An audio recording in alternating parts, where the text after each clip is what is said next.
A narrative arc, also referred to as a story arc, is simply the path or shape a story takes as it progresses.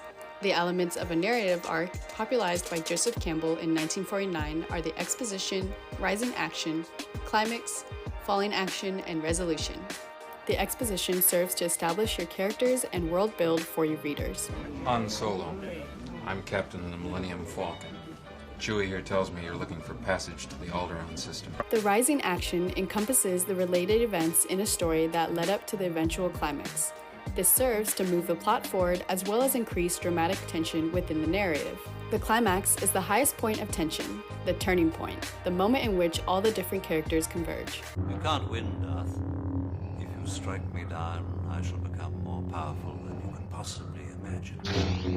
Falling action encompasses the events that follow the climax. After the climax of the story, the author will tie up any remaining loose plot threads and begin to resolve the tension. The resolution is the ending of your story. The resolution brings all the plot threads of your story to a proper end and shows how the events of the story have changed your world and characters.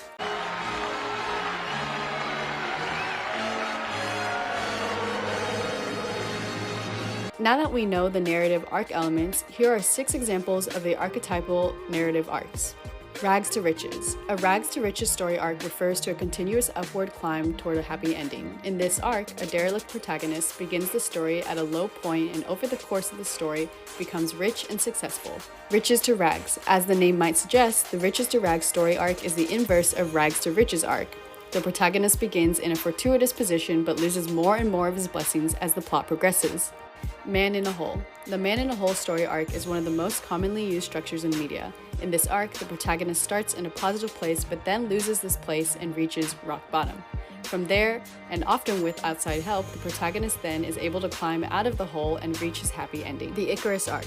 The Icarus Arc is the inverse of the Man in a Hole arc. The protagonist begins in a poor, derelict position, but during the rising action, he's able to gain riches and success. From this happy place of good fortune, however, the protagonist falls and his story ends in tragedy. The Cinderella Arc. The Cinderella Arc describes a story in which a protagonist begins in a poor spot but is able to garner success in the form of riches, love, and more. These good things are taken from the protagonist later in the story but reclaimed by the resolution. The Oedipus Arc. The Oedipus Arc describes a narrative in which a protagonist begins in a good spot but loses this good fortune. While the protagonist will regain his riches and success over time, his story will ultimately end in tragedy. What will your arc be? Call or visit thewordslayers.net to learn more today.